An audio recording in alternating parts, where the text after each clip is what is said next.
하나님 말씀 받도록 하겠습니다. 구약성경 이사야서 40장 3절로 8절에 있는 말씀까지 함께 받도록 하겠습니다. 하나님 말씀 구약성경 이사야 40장 3절로 8절에 있는 말씀 우리 한 목소리로 함께 받도록 하겠습니다. 외치는 자의 소리여 이르되 너희는 광야에서 여호와의 길을 예비하라. 사막에서 우리 하나님의 대로를 평탄하게 하라. 골짜기마다 도두어지며 산마다 언덕마다 낮아지며 구르지 아니한 것이 평탄하게 되며 험한 곳이 평지가 될 것이요 여호와의 영광이 나타나고 모든 육체가 그것을 함께 보리라. 이는 여호와의 입에 말씀하셨느니라. 말하는 자의 소리여 이르되 외치라. 대답하되 내가 무엇이라 외치리이까 하니 이르되 모든 육체는 풀이요 그의 모든 아름다움은 들의 꽃과 같으니 풀은 마르고 꽃이 시들면 여호와의 기운이 그 위에 불미라. 이 백성은 실로 풀이로다. 풀은 마르고 꽃은 시드나 우리 하나님의 말씀은 영원히 서리라 하라. 아멘. 이 시간 호산나 찬양대가 하나님께 찬양 드리신 후에 담임 목사님 나오셔서 꽃송이 하나로도 봄은 오리라 라는 제목으로 생명의 말씀 주시겠습니다.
지난 4월 1일 여러분 잘 아시죠? 저녁에 우리 남측 공영단이 평양에서 그 평양에 평화 콘서트를 하게 되었습니다. 가수 서연이 사회를 보면서 남과 북, 북과 남의 관계에도 희망의 꽃이 피어나고 있다. 이 아름다운 멘트가 화제가 되었죠.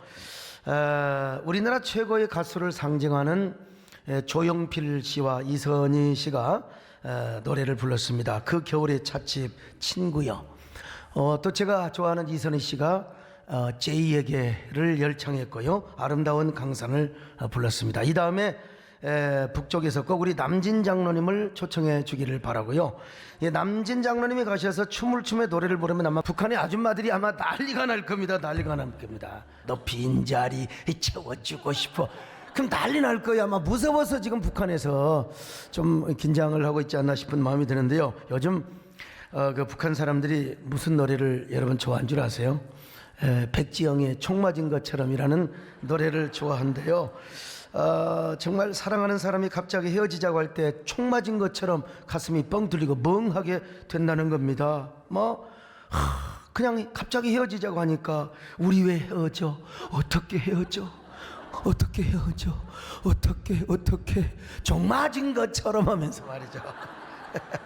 아이고, 저도 마찬가지입니다. 여러분, 그렇게 열심히 신앙생활하고 교회 생활했던 이런 그 성도가 갑자기 나 교회 안 나올래? 나 엄마한테 갈래? 그러면 종 맞은 것처럼 제가 마음이 뻥 뚫린다는 거 여러분 아셔야 됩니다. 그런데 이번 평양 공연 주제가 봄이 온다 였습니다.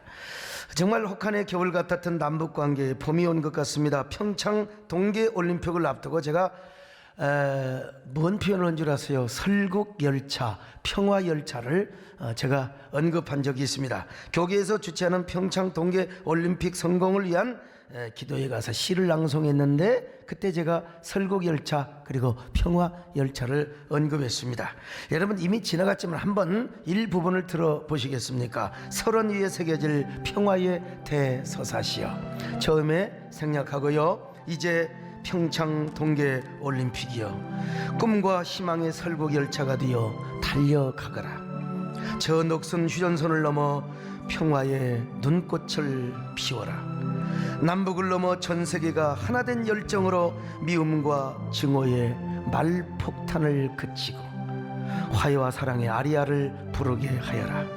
그리하여 서로의 가슴에 총뿌리를 켜놓는 동토가 아닌 화해의 꽃을 내미는 평화의 설원 위에서 전 세계인이 손에 손을 잡고 축제에 춤을 추며 평화열차를 달리게 하여라. 평창 동계올림픽이여, 민족 화해와 번영의 미래로 가는 꿈의 제전이여, 한라에서 백두까지 평화의 꽃향기로 가득하게 할 가슴 시린 눈꽃의 대서사시여. 조국 강산 차가운 역사의 지평에서 첫 새벽을 알리는 은빛 사랑의 발자국 소리여. 여러분 아름답지 않으세요? 멋있죠? 여러분 여기서 설국열차는 평창 동계올림픽을 은유적으로 묘사한 거고요. 또 평화열차는 남북관계 봄이 오게 되리라고 하는 기원이나 예언적 의미를 담고 있기도 합니다. 그리고 여기서 평화 자체는 뭘 의미합니까? 봄을 의미하는 것입니다. 제가 시를 한문으로 이렇게 해석하면서 말씀원과 관청시, 그러니까 시라고 하는 것은 하늘의 상제, 하나님의 말씀을 모시는 곳이란 말이죠. 따라서 모든 시는요 예언자적이고 그리고 제사장적인 의미가 있다고 했잖아요. 이게 진정한 시입니다. 시대 역사와 또 시대의 어떤 정신과 사상을 담는, 시대혼을 담는 게 진정한 시라는 거예요. 그런 의미에서 저는 평창 동계올림픽을 앞두고 이런 예언자적인 시를 썼다고 이야기할 수 있죠. 감히. 마침내 여러분, 얼어붙은 남북관계의 평화의 봄이 오고 있습니다.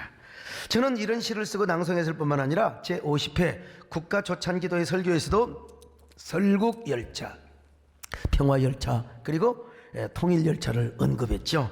그래서 실제로 제가 국가조찬기도에서 설교한 대로 남북관계의 평화의 봄이 온 겁니다. 더구나 정의용 안보실장께서 미국 트럼프 대통령을 만나서 우리나라 국가조찬기도 이야기를 했습니다. 5천여 명의 목사님들이 오셨는데 그 목사님들 앞에서 문 대통령께서 우리 트럼프 대통령께 정말 감사하다는 메시지를 전하였다고 말이죠. 그래서 국가조찬기도회가 얼어붙은 남북 간의 평화의 봄을 오게 한 겁니다. 사실은 그 말은 제가 한 것이고 그걸 살짝 바꿔치기해서 국가 위대한 그 평화의 봄이 오는데 이러한 그 외교의 어떤 그 역량을 발휘하게 된 것이죠. 그런 의미에서 50주년 국가조찬기도회는 여러분 대단한 의미가 있다고 할 것입니다. 한반도의 평화의 봄이 오게 한 것이 무엇입니까? 바로 우리 국가조찬기도회거든요.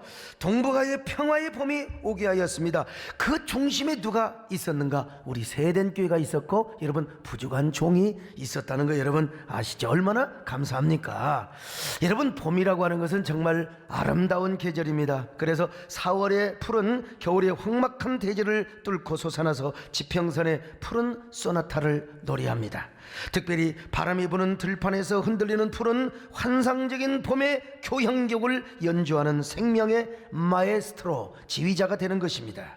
그 역동하는 생명력을 보면서 시인 엘리엇은 4월이야말로 잔인한 달이라고 노래를 하였습니다. 여러분 그뿐입니까? 풀만 솟아오른 게 아니라 봄이면 꽃이 피지요. 벌써 우리 교회 뒷산에는 진달래꽃이 화사하게 만발했고요. 그리고 죽전노인은 여러분 그 벚꽃이 만개하였습니다. 대만에 있다가 와서 보니까 이 벚꽃들이 얼마나 추울까. 왜 꽃샘추위는 내가 안 온다고 했는데 또 왜 왔을까. 참 이 벚꽃들이 너무나 무장해제를 한 거예요. 그 꽃잎들이 얼마나 추워서 떨고 있을까. 그러나 제가 그 벚꽃잎들을 하나하나 축복을 하였습니다. 그러면서 그 꽃들을 보느라면 어쩐지 세상이 얼마나 포근하고 우리의 삶이 따뜻해지는 것처럼 느껴진단 말이요. 그때 제가 그 벚꽃들을 향하여 이렇게 이야기했습니다. 봄이 너희들을 꽃피는 게 아니라 너희들이 바로 봄을 오게 한다고 말이죠. 자, 그러다가 어느덧 여러분 이런 생각이 나죠. 나의 살던 고향은 꽃피는 산골. 여러분 그 꽃을 보면서 고향 생각 나지 않습니까? 누구나 고향 생각 나게 되어 있는 것입니다. 제가 그냥 지나갈 수는 없지 않습니까, 여러분?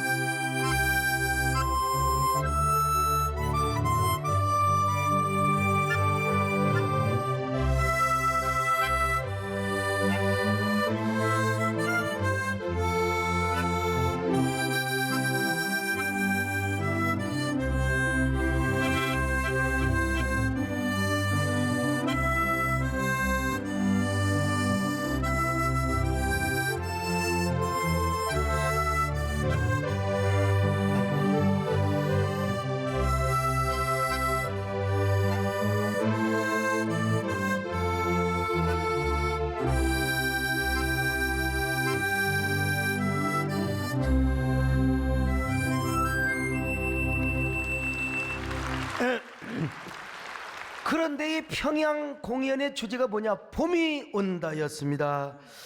야, 사실 오래전에 우리 교회가 이런 현수막을 붙여놨습니다. 뭐라고 붙여놓은 줄 아세요? 그대 때문에 봄이 옵니다. 그대 때문에 봄이 옵니다.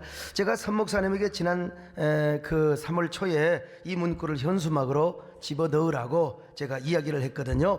그러니까 우리 교회가 문화체육관광부보다 거의 한 달 먼저, 아니 한 달 반 먼저 이 현수막을 썼어요. 누가 우리 교회 현수막을 보고 문광부에 갔다가 고자질을 했는지 아니면 문광부가 패러디를 했는지는 잘 모르겠지만은 어쨌든 그런데 우리 교회 현수막은 더 차원이 높습니다. 그냥 봄이 온다가 아니에요. 그대 때문에 봄이 옵니다. 한번 따라해 보실까요? 그대 때문에 봄이 옵니다. 아이, 저보고 하면 어떻게 됩니까? 옆 사람을 보셔야죠. 그대 때문에 봄이 옵니다. 여러분, 이 저의 문학적 창의성과 이 감성 여러분 아시겠죠? 대한민국 정부가 생각했던 걸 내가 먼저 한 달 반, 두 달 전에 제가 이걸 써서 우리 교회 벽에다가 탁 붙여놨습니다. 그대 때문에 봄이 옵니다. 그대 때문에 봄이 온다. 이 얼마나 역설적이고 치환적인 감동입니까? 봄이 여러분의 가슴을 부풀게 하고 봄이 여러분의 가슴을 화사하게 하는 것이 아니라 그대가 봄을 오게 한다는 것이죠. 제가 이런 예언자적인 서사를 착상하고 식구를 하나 만들었다니까요. 봄이 와요. 봄 처녀가 되고 봄 소년이 되는 것이 아니에요. 바로 여러분 그대와 나 때문에, 여러분과 저 때문에 뭐요? 봄이 오게 된다는 것입니다. 이런 구절을 생각할 때마다 저도 모르게 무심코 옛 노래 귀절이 떠오릅니다. 그런데 봄날은 가는 것이 아니에요. 우리의 육체는 다 늙어가고 봄날은 가는 수가 있죠. 그러나 우리는 무엇입니까? 봄날을 오게 하는 거요. 봄날이 누구 때문에 오느냐? 여러분과 저 때문에 오게 된다는 거 아니겠습니까, 여러분요? 꽃이 피면 같이 웃고 꽃이 져도 같이 울던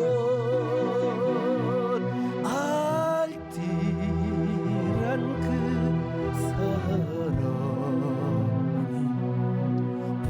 봄날은 온다. 봄날은 온다. 마지막에 더 중요해요. 봄날은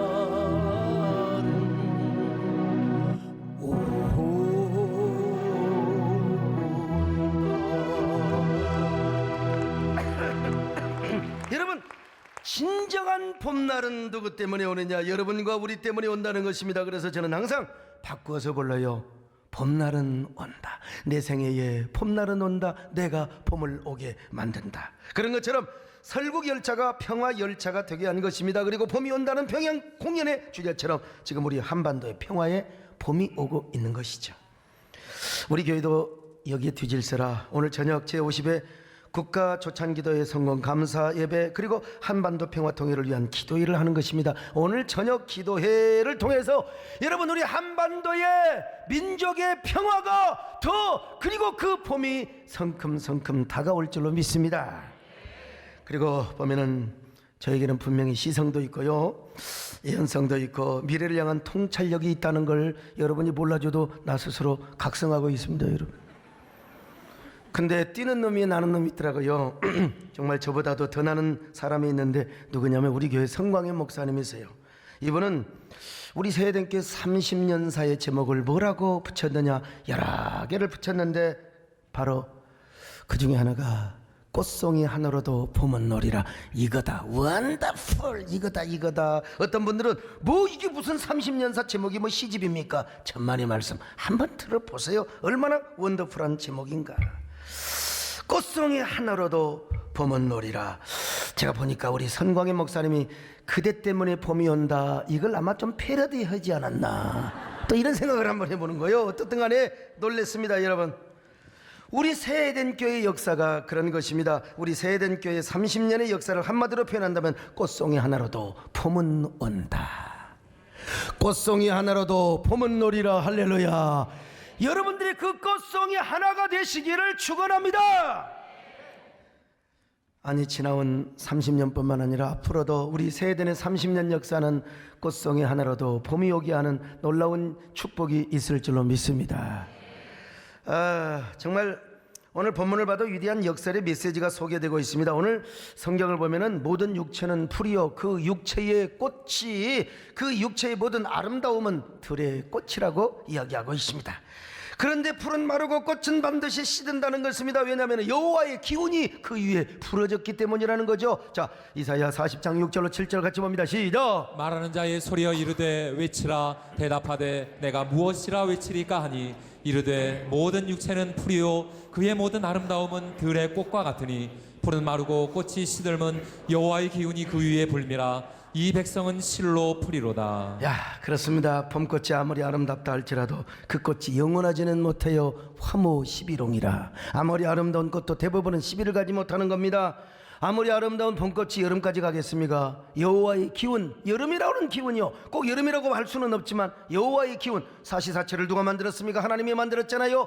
여호와의 기운, 여름이라고 하는 계절이 오면은 아무리 아름다운 꽃 100일원이라 할지라도 다 져버리게 되는 것입니다, 여러분. 아무리 아름다운 꽃이 핀다 할지라도 여름이 오면은 다 시들고 마르고 떨어질 수밖에 없어요. 그런데 오늘 보면은 꽃 이야기를 하고 있는 것은 아닙니다. 꽃을 비유로 인생 이야기를 하고 있죠. 여러분, 사람이 봄의 기운을 받아서 인생은 누구나 다 화려한 꽃을 피웁니다. 인생의 절정이 있지요. 그 화창한 봄날에 인생의 아름다운 꽃을 피우지만 그러나 인생의 절정인 꽃도 시들고 풀잎도 반드시 마르게 된다는 것입니다. 근데 뭔만 영원하느냐? 하나님의 말씀. 여러분, 하나님의 말씀만이 영원하다는 것입니다. 자, 이사야 40장 8절 시작. 푸른 마르고 꽃은 시드나 우리 하나님의 말씀은 영원히 서리라 하라. 그렇습니다. 푸른 마르고 꽃은 시드는 것처럼 우리 육체는 반드시 마르고 비틀어지고 여러분 반드시 죽게 되어 있어요. 그러나 여러분, 분명히 여기 아주 역설적인 표현이 있습니다. 우리 하나님의 말씀에 기운을 받은 사람, 하나님의 말씀만 영원할 뿐만 아니라 하나님의 말씀에 기운을 받고 여호와의 영에 기운을 받은 사람들은 여러분 시들지 않고 여호와의 길을 예비하며 여호와의 대로를 평탄하게 하리라. 이사야 40장 3절입니다. 죽여줘 시작. 외치는 자의 소리여 이르되 너희는 광야에서 여호와의 길을 예비하라. 사막에서 우리 하나님의 대로를 평탄하게 하라. 여러분, 외치는 자가 누구의 영을 받았습니까? 여호와의 영을 받았어요. 여호와의 말씀의 영을 받았어요. 여호와의 말씀의 기운을 받은 것이라 이 말이요. 이런 사람이 뭐예요? 여호와의 길을 예비하고 여호와의 대로를 평탄하게 할 것이라. 구원사적으로 볼 때는 예수 그리스도가 오시는 길을 예비한다는 것이죠. 그러니까 하나님의 기원을 받은 자들은 하나님의 구원의 봄날을 오게 한다. 영혼의 꽃을 피우는 봄날을 오게 한다는 것입니다. 바로 그럴 때 뭐가 나타나? 여호와의 영광이 나타나고 모든 육체가 그것을 함께 보리라고 말씀하고 있습니다. 이사야 40장 5절입니다. 시작. 여호와의 영광이 나타나고 모든 육체가 그것을 함께 보리라. 이는 여호와의 입이 말씀하셨느니라. 여러분, 다시 말씀드립니다. 육체의 풀은 시들고 육체의 꽃은 떨어지게 되어 있지만 하나님의 영과 여호와의 은혜의 기운을 받은 사람, 거룩한 여호와의 영의 기운을 받은 사람들은 어떤 사람이냐? 여러분, 육체의 꽃은 시들어가지만 오히려 역설적인 위대한 황홀한 꽃을 피우게 된다는 거예요. 영혼의 꽃을 피웁니다. 사명의 꽃을 피웁니다. 여러분, 하나님 앞에 거룩한 주의 종들이 꽃을 피우게 된다는 것입니다. 그리고 그 꽃송이 같은 종들에 의해서 여호와의 길이 예비가 되고 여호와의 대로가 평탄하게 될 것이라는 것입니다. 여러분, 그게 무엇입니까? 여호와의 영광이 나타나는 거요, 영혼 구원의 꽃날이요, 여호와 물이 바다를 덮음과 같은 위대한 역사의 봄날이 오게 된다는 것입니다. 이 얼마나 위대한 역설이고 치환이고 얼마나 감동의 스토리입니까? 저는 가만히 보면은요, 우리 교회 지나온 이야기도 그런 것 같아요. 우리 교회 역시 작은 꽃송이들이 모여서 새해den의 봄을 오게 하였습니다. 우리 새해den교가 세워지기까지 먼저 우리 정금성 권사님의 희생과 헌신을 말하지 않을 수가 없죠. 평생 보았던 조그마한 집이 한 채 있었는데 이걸 하나님께 내놓았습니다. 그때 아마 한 800만 원 됐죠. 네.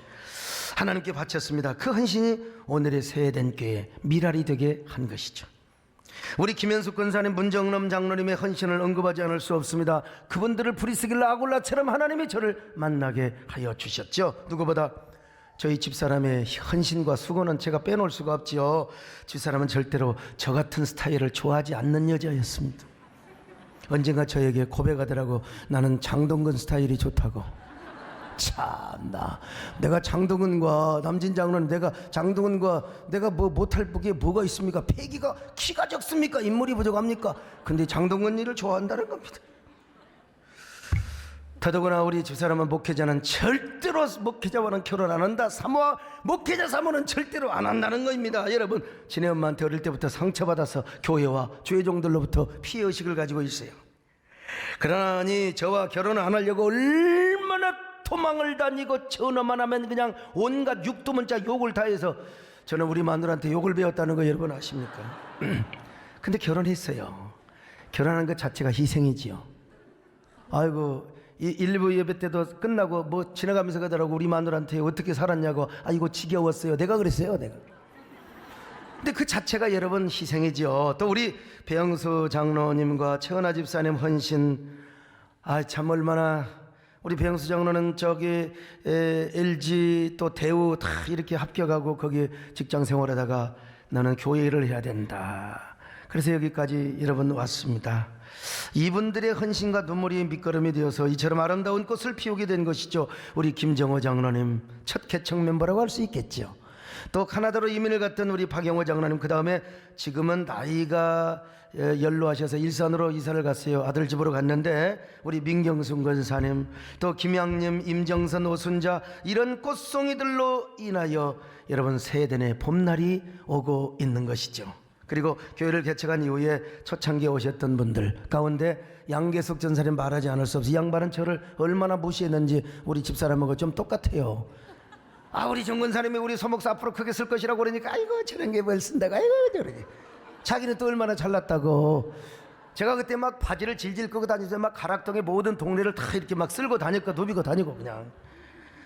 그런데 그분이 여러분 은혜 받고 핵가닥에서 오늘 우리 세대께 전도사가 되었다는 사실을 여러분, 우리 또 누굽니까 송정자, 이미자, 또 누굽니까 남수연 장로님, 이화석 전사님, 박인환 장로님, 임남순 권사님, 홍성로, 김창환 장로님, 우리 김정원 장로님, 이분들도 요 처음에 막 교회에서 지하실에서 막 드럼을 치고 찬양을 막 인도하니까 이 교회 이단 아니냐고. 그분이 지금 우리 세대께 장로가 되어 있습니다 여러분. 예? 이런 몇몇 꽃송이들이 가락동에서 세대의 봄날을 오게 한 것입니다. 그러다가 하나님의 인도로 우리 교회는 분당으로 옵니다.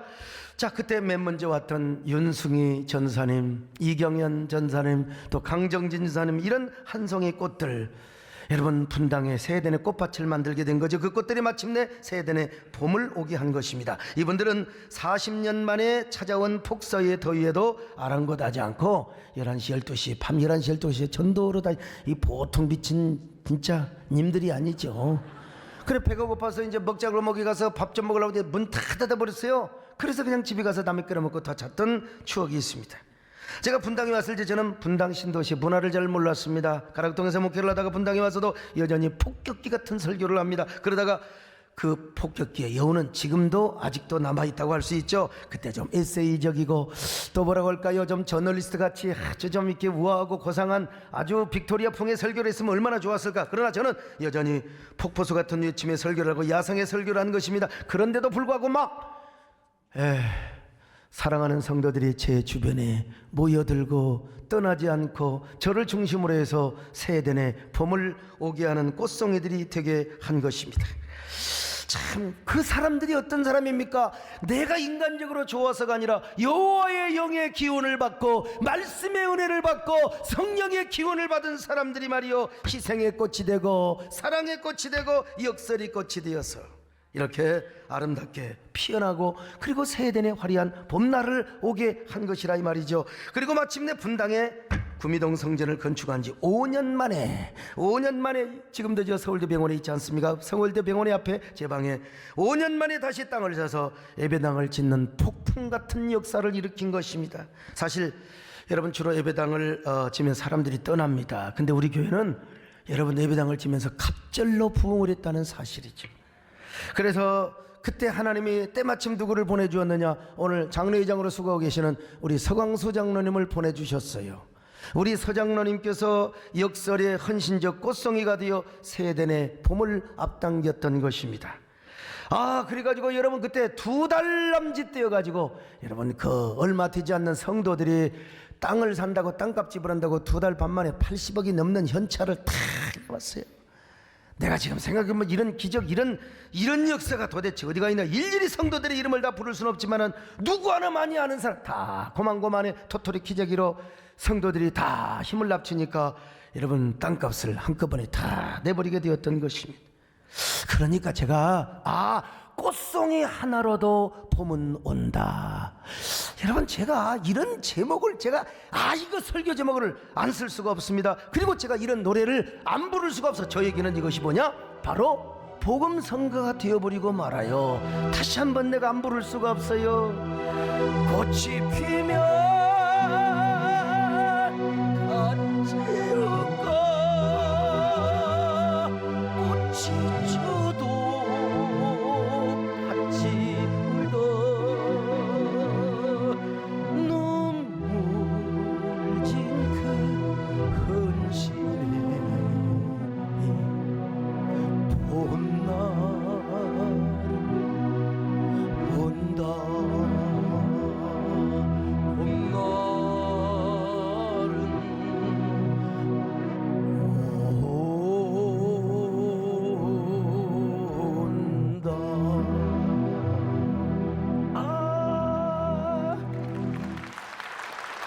여러분 이 결과 제가 당시에 40대 중반의 나이로 대한민국에서 제일 큰 예배당을 진 거예요. 사실요. 참 그래서 저는요 계속해서 성장 지상주의를 추구하며 또 물량적 성장에 함몰이 되었습니다. 만약 이대로 계속 나갔으면 저는요 아마 지금 이 예배당이 아니라 다른 예배당에서 다시 지금 예배를 드리고 있을 것입니다. 분명히 저는 아마 킹덤 빌더보다는 캐슬 빌더로서의 어떤 영향력을 나타내었을지도 모르겠습니다. 그런데 집사람의 표현에 의하면 만나지나 말 것을, 집사람이 표현하면은 진짜 만나지 말아야 할 사람을 만난 거지요. 그분이 누구냐? 참 제가 존경하는 김승규 장로님이시죠.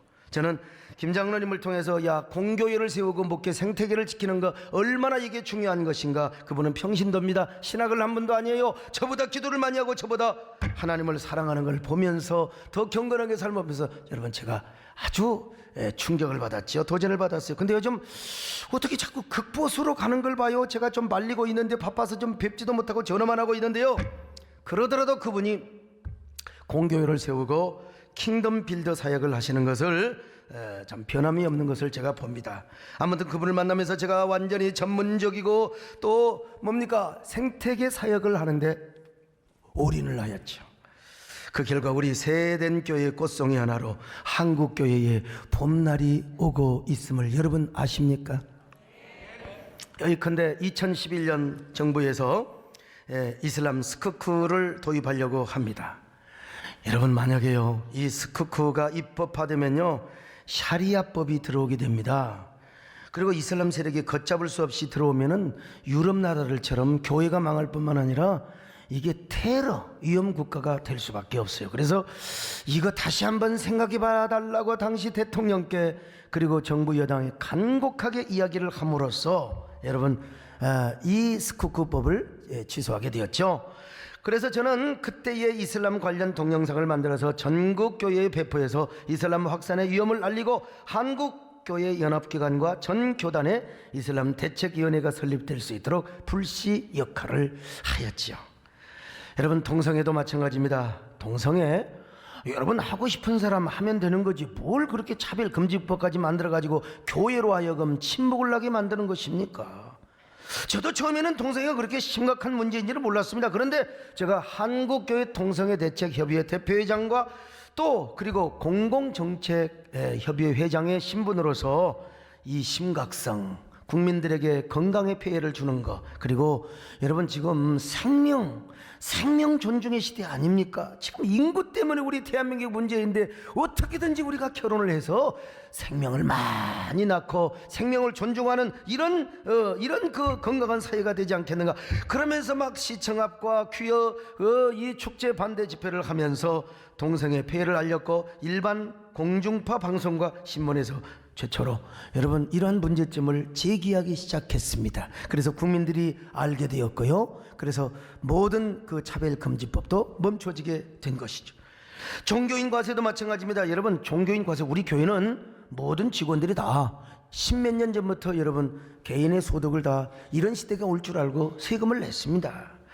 그런데 어떻게 해서 2015년 말 만약에 종교소득 과세 종교인 소득과세는 뭐 여러분 우리가 받아들이죠. 근데 종교소득과세 교회를 세무조사의 대상으로 여기고 교회를 영리단체처럼 여기는 법이 통과되었다면 여러분 한국교회가 어떻게 되었겠습니까?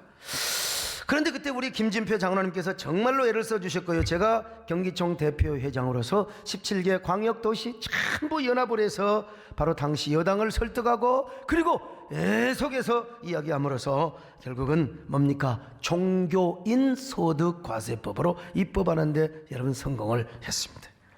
후에도 정부에서 잠시 종교인 과세를 잘못 이해하여 35개 조항이나 나열해 놓은 항목을 협의하고 정비하고 오로지 종교인 소득만 이렇게 세금을 낼 수 있도록 그렇게 추진을 하게 되었죠. 이때 우리 박유선 목사님이 저와 함께 온몸으로 뛰었고요. 뿐만 아니라 우리 김진표 장로님과 협의를 해서 저소득층 목회자들에게 근로장려 세제 혜택까지 받을 수 있도록 여러분 이게 참 얼마나 여러분 이런 일을 할 수 있도록 여러분이 도와주시고 협력해 주셔서 이런 일을 할 수 있었고 얼마나 감사한지 알 수가 없습니다. 여러분 한국교계 누구도 언론에 관심을 갖지 않을 때 저는 일간지 기자들과 방송 관계자들과 소통을 하고 또 교류를 하였습니다. 지금은 김영란법 때문에 그렇게 할 수는 없지만 당시에 제 기자들에게 성지순례, 종교개혁지, 저 아프리카 또 그다음에 기타 등등 이런 곳을 저는 따라가지도 않고 보내드리면서 소통을 하였을 때 부정적으로만 보았던 한국교회, 그리고 전혀 관심도 없었던 한국교회가 점차 지면에 드러나기 시작하고 이제 화면에 드러나기 시작했던 것입니다. 특별히 저는 공중파 방송 PD들에게 접근을 하여 다큐멘터리 제작을 제안을 했습니다. 맨 먼저 나온 게 여러분 일사가고 추기철입니다. 여러분 일사가고 추기철, 이게 방송이 돼서 여러분 10% 다큐가 많이 나와야 3% 4%입니다. 2% 3%가 수두룩합니다. 여러분 이게 10%대의 제방 3방을 합치면 얼마나 많은 국민들이 받겠어요. 그때 방송국에서 깨달습니다. 개신교 다큐도 되네. 그래서 문이 열려서 이제는 밀림의 크리스마스, 윤돈주 탄생 100주년을 맞아 3.1절 다큐, 시인과 독립운동을 반영하게 되었고, 성탄절을 맞아서 발굴, 추적, 예수라고 하는 성탄 특집 다큐가 여러분 공중파 방송에 방영이 되기 시작하는 것입니다. 그리고 인기가 좋으니까 1방, 2방, 3방을 방영을 해주는 거 아니겠습니까? 뿐만 아니라 우리 교회 기획 상품이요 브랜드라고 할 수 있는 참전용사 초청 행사도 여러분에 결쳐서 여러분 다큐를 제작해서 방영을 했는데, 여러분 우리 한국교회 이미지를 높이는데 얼마나 큰 역할을 했는지 모릅니다. 특별히 내용 중에 저는 예수 그리스도의 피의 복음을 통하여 혈맹으로 이루어진 한미 동맹을 강조했는데, 여러분 한번 그 대목을 들어보시겠습니까? 와의 관계를 끊을래야 끊을 수 없는 관계로 만들어 주셨습니다. 그래서 하나님은 생명의 피 때문에 당신의 백성을 버릴래야 버릴 수가 없고, 하나님의 백성도 하나님을 떠날래야 떠날 수가 없습니다. 마찬가지로 한국과 미국도 피로 맺은 혈맹의 관계입니다. 혈맹으로 다져온 친구의 나라입니다. 왜냐하면 한두 명의 피를 흘린 것이 아니라 자그마치 미국은 대한민국을 위하여 13만 5천 명의 피를 흘렸기 때문입니다. 자, 여러분 이게 우리 교회에서 했던 게 그대로 방송에 1방, 2방, 3방으로 나갔다는 거, 여러분들은 얼마나 감동이 오는지 몰라요. 나는 이게 공영방송을 통해서 나갔다고 하는 게 얼마나 여러분 감사한지 알 수가 없습니다. 할렐루야. 예. 자, 그리고 우리는 3.1절 특집 다큐 이방인과 3.1운동이라는 다큐를 촬영을 제작을 했는데, 이번에 KBS 방송 안에서도 이렇게 숨어있는 드러난 부분을 이렇게 잘 특집화해서 만들 수가 없었다고 자체평가에서도 최우수 다큐라고 자기들이 평가를 한 것을 제가 들었습니다. 그리고 여러분 이 방송도 3방이 나가게 되었어요. 예, 10몇 프로의 그 방송 시청률대를 올리게 되었다는 사실, 그래서 우리 한국교회 성도들의 애국 애민의 정신을 알리는 데 기여를 하였습니다. 뿐만 아니라 저와 우리 교회는 한국교회 연합사업에도 한 중심에 서서 여러분 주도를 하였습니다. 정치적인 연합이 아니라 공교회를 세우기 위한 네트워크 교회를 이룬 것이죠. 2007년 상암동 월드컵 경기장에서 평양 대부운동 100주년 기념대회가 열릴 때 저는 아무 순서도 없었어요. 순서 맡을 군번도 아니었고, 그런데 아무런 대가 없이 성도들과 함께 참여하고 조직적으로 성도들을 동원하고 또 우리 교회가 분담해야 될 돈도 지불하게 되었죠. 그러더니 여러분 얼마 후에 부족한 종이 연합사업의 연합운동의 메이저가 되기 시작하는 것이요. 지금 우리 한국교회 연합사업과 언론의 대응, 그리고 교계 생태계 보호사에게 변방의 세된 교회가 없이는 불가능하다, 이런 얘기를 내가 하는 게 아니라 남들이 하는 것을 보게 됩니다. 여러분 이렇게 할 수 있었던 것은 무엇 때문입니까? 바로 사랑하는 성도들의 전적인 지원이 있었기 때문에 가능합니다.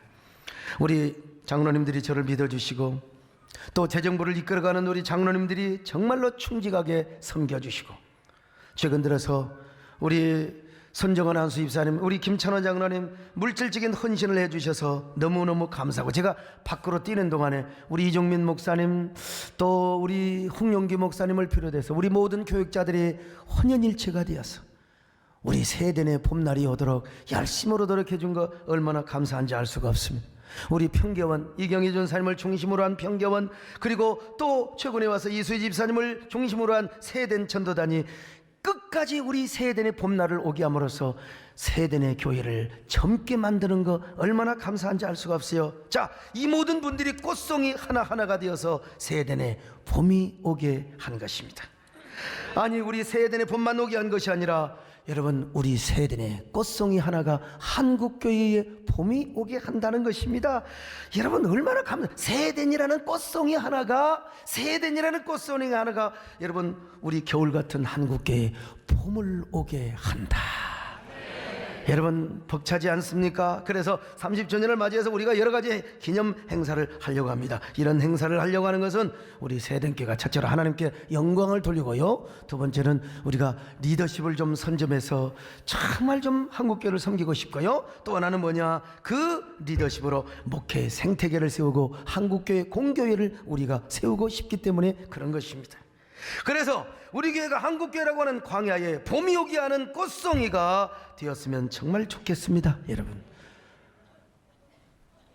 이거는 공시적인 일회성의 행사가 아니라 역사적인 의미뿐만 아니라 내일의 봄을 오게 하는 통시적인 행사가 되는 이 꽃송이 하나하나가 세대의 봄을 오게 하고 한국교회의 봄을 오게 하는 이런 통시적인 행사가 되었으면 얼마나 좋을까요? 여러분, 우리 교회는 강남이나 어디 서울이 한복판에 있는 교회가 아닙니다. 변방에 있습니다. 변방에 있지만 변방에 한 송이의 꽃이, 여러분, 한국교회에 봄이 오게 한다는 사실 얼마나 가슴이 설레이고 가슴을 뜨겁게 하는 이야기입니까? 여러분을 통하여 우리 세대의 30주년을 맞이해서 여러분 한 사람 한 사람이 여러분 한 송이의 꽃송이가 되어주시기를 부탁드립니다. 아름다운 헌신의 꽃송이가 되어주시기를 바랍니다. 주님의 제단에 순백의 향기를 바라는 꽃송이가 되어주시기를 바랍니다. 여러분의 그 꽃송이 하나하나가 세대의 봄을 오게 할 뿐만 아니라 한국교회의 봄을 오게 할 것입니다. 성경은 말씀합니다.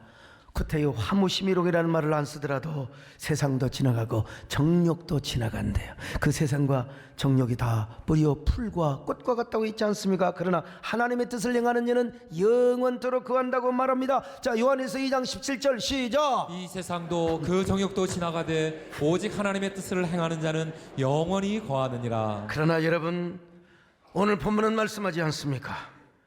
꽃은 시들고 그리고 푸른 마를지라도 여호와의 영을 받은 자, 여호와의 기운을 받은 자, 여호와의 말씀의 기운을 받은 자, 거룩한 영의 기운을 받은 자, 이 사람은 역설적인 꽃송이 하나가 되리라.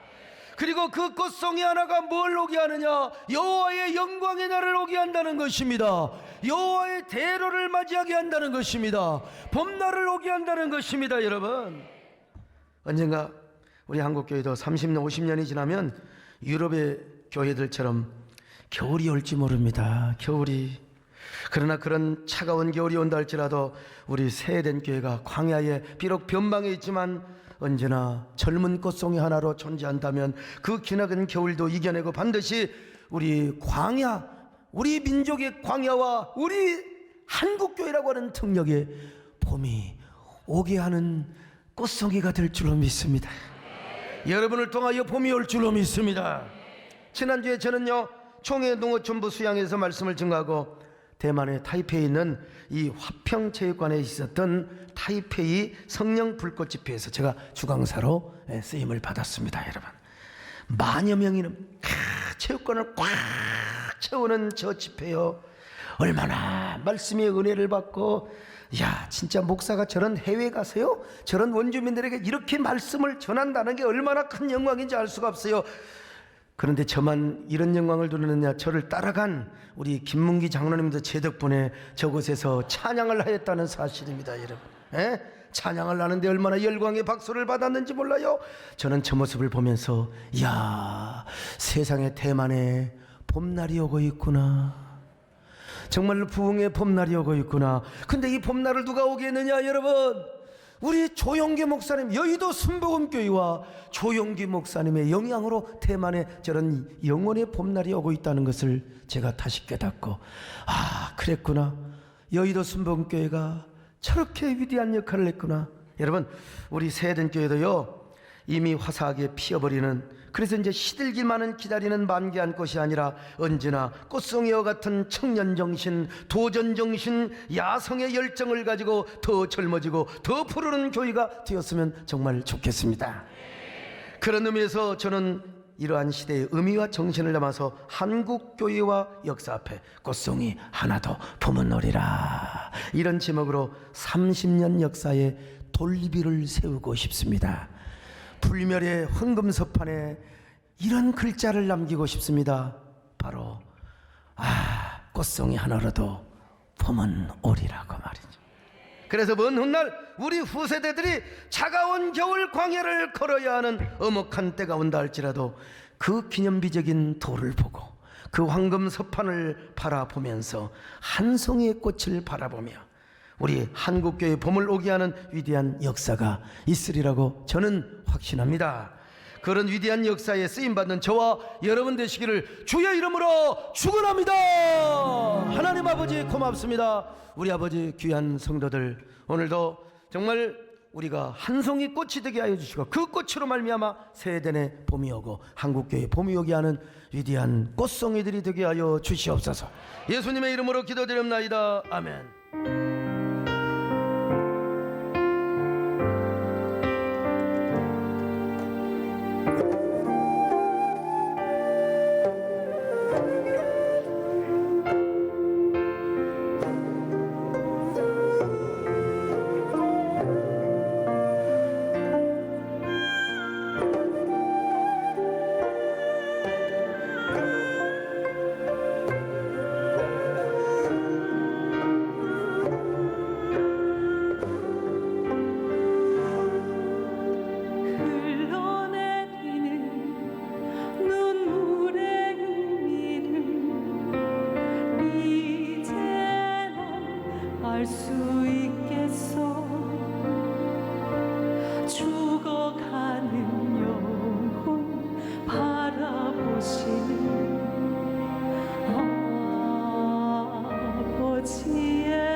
시간이 좀 지났지만 지난 3월에 있었던 국가조찬 기도회에서 받았던 감동을 지금도 잊을 수가 없습니다. 처음에는 전도사님께서 저를 국가조찬 기도회에 안내로 추천하셔서 왜 저를 추천하셨는지 의아함과 걱정이 앞섰지만 순종하리라 생각하며 촉촉하게 비가 내리는 새벽 2시 20분에 집을 나섰습니다. 그런데 기도회에서 나라와 민족을 위해 기도할 때 하나님을 사랑하고 나라를 사랑하는 담임 목사님의 마음이 느껴졌고 날씨는 추웠지만 제 마음속은 이미 주님의 은혜로 뜨거워져 힘든 줄 모르고 실수 없이 제 자리에서 사명을 잘 마칠 수가 있었습니다. 더 감사한 것은 국가조찬 기도회 이후 딸 아이가 매일 노래하듯 암송하는 성경 말씀을 믿지 않는 남편이 따라하는 모습을 보며 곧 남편도 주님 앞에 나올 거란 확신이 들었습니다. 그리고 그동안 담대하게 전도하지 못했던 저는 국가조찬 기도회에서 받은 은혜와 감격으로 지금은 당당하게 전도를 하고 있습니다. 6년 전 처음으로 조찬 기도회 안내자로 섬겼을 땐 낯설고 신기했습니다. 대통령, 정치, 경제 인사들이 모여 나라와 한국 교회를 위해 기도하는 자리에 있다는 게 어리둥절했습니다. 그런데 하나님께서는 저에게 놀랍게도 우리 세해대 내 자녀들이 국가조찬 기도회에 헤드석에 앉아 예배드리는 모습을 꿈과 감동으로 보여주셨습니다. 특별히 올해는 50주년 희년의 감격스러운 국가조찬 기도회에 담임 목사님이 설교자로 서게 되셨고 역대 최다 인원이 모인 국가적인 행사였기에 모든 성도들이 담임 목사님을 위해 목 놓아 기도하였습니다. 발이 부어 걷기조차 힘들고 추위와 싸워야 했지만 기쁜 마음으로 섬김의 자리에 설 수 있다는 것이 하나님의 은혜 아니면 할 수 없음을 고백합니다. 무엇보다 담임 목사님께 일하실 때 하나님도 함께 일하신다는 것을 보게 하셨습니다. 저는 작년 이맘때 동탄 전도 특공대에 전도되어 온 갓 1년이 채 안 된 그야말로 신입 성도입니다. 저는 당시 딸아이를 잘 키우는 것이 인생의 최종 목표였습니다. 30개월밖에 안 된 딸에 초등학교부터 대학교까지 어디를 보낼지 이미 계획했었고 먹는 것부터 입는 것까지 세세히 따지며 실제 이민을 알아보기도 했었습니다. 그런 제게 세해된 교회의 자녀 비전과 교육 프로그램은 솔깃하게 다가와 오게 되었습니다. 그런데 나라와 민족을 위한 기도나 동성애와 같은 교회 내 이슈들을 보며 처음 들었던 생각은 왜 이런 것을 하지? 하는 의구심이었습니다.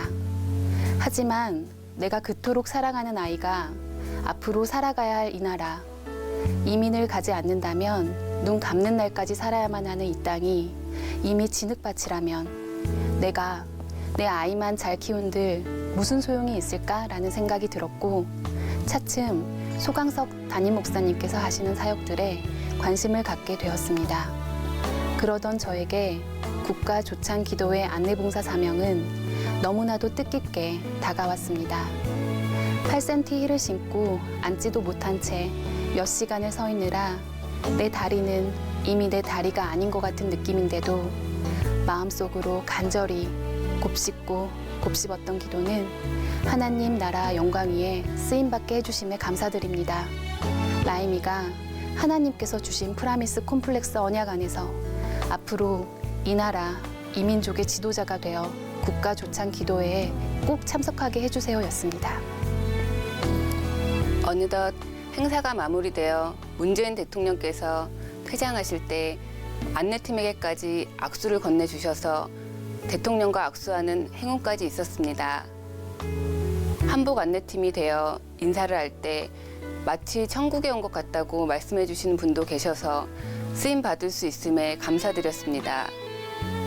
무엇보다 조찬 기도회 이후에 열리는 남북 정상회담과 북미 대화를 통해 한반도에 평화가 깃들 수 있도록 기도해야겠다는 생각이 들었습니다.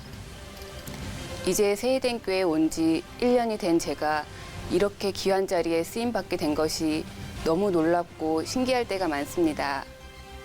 개교회를 넘어 역사를 섬기고 시대를 변화시키는 새해된 교회를 만나 축복의 주인공이 되기를 꿈꾸고 자녀들의 비전을 위해 기도할 수 있음에 다시 한번 감사드립니다.